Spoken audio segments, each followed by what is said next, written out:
Good afternoon guys, welcome back to my channel again guys. Meron ako nakuhang fry pala dito guys. Dito, hindi ko na kanina sa unang video ko. Ang problema guys, dalawa lang. Wala lang.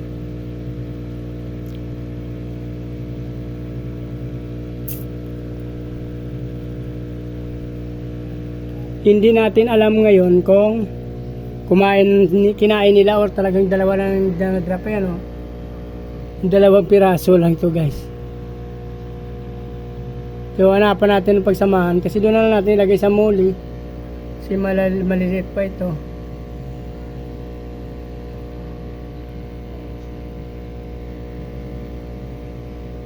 Dito yung galing guys na tab guys, oh. Ganda dyan, oh.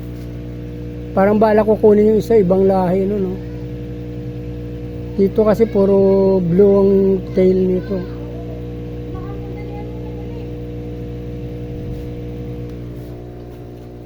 Tuloy-tuloy ang ambon-ambon guys, baka hindi na ako bumalik doon. Tsaka may babalik dito para bumili ng fish ko na yung nadalawa. So baka hindi na tayo bumalik. Bibitawan na natin to yung mga ano guys, yung aking mga na-acclimate dito. Na-acclimate muna natin dito guys, since dalawa lang naman sila. Daragdag natin dito. Dito yan guys, ang muli.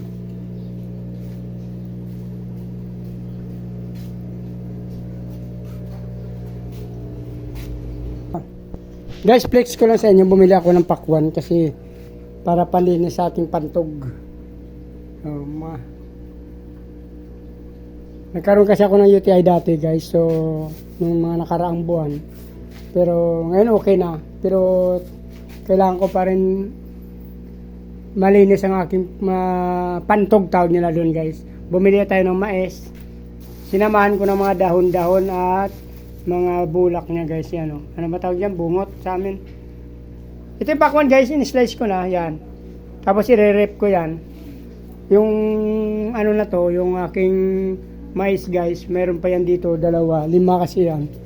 Ito na guys, nilaga ko na guys. Dinamihan ko ng tubig ito.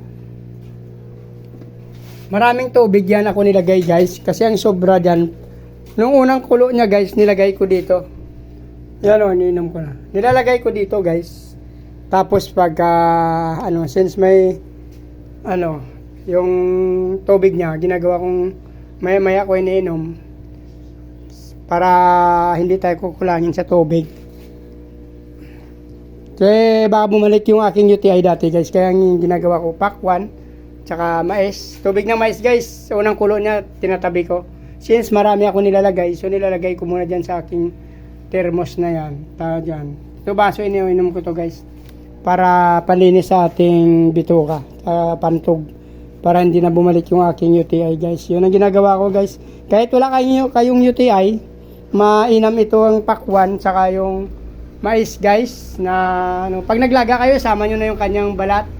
Ako talaga sinasadya ko humingi ng balat guys. Kasi masarap umihi pagka ganito. Yung nakainom ka ng tubig ng mais sa kumakain ka ng pakwan. Napakaalwa ng pag-ihi mo guys. So bali na rin. Iwas na rin pagbalik ng aking mga UTI. Yun na rin ang ginagawa ko guys. Saka hindi na ako uminom. Nag-retire na tayo sa pag-inom ng mga alak guys. So yun na lang gagawin natin. Since medyo nagkakaedad na, umiiwas na tayo guys sa mga maalat tsaka sa mataba baboy. So dito na lang muna guys. Please like para subscribe. Kung hindi pa nakasubscribe, baka naman pagbigyan nyo naman ako. Sama nyo ng notification bells mga guys para updated kayo sa araw-araw natin yung upload na video guys. Marami tayong piniplex dyan guys, mga fish fry sa pagbibreed guys. Maraming salamat. Mabuhay kayo hanggang gusto nyo. Salamat. Bye bye.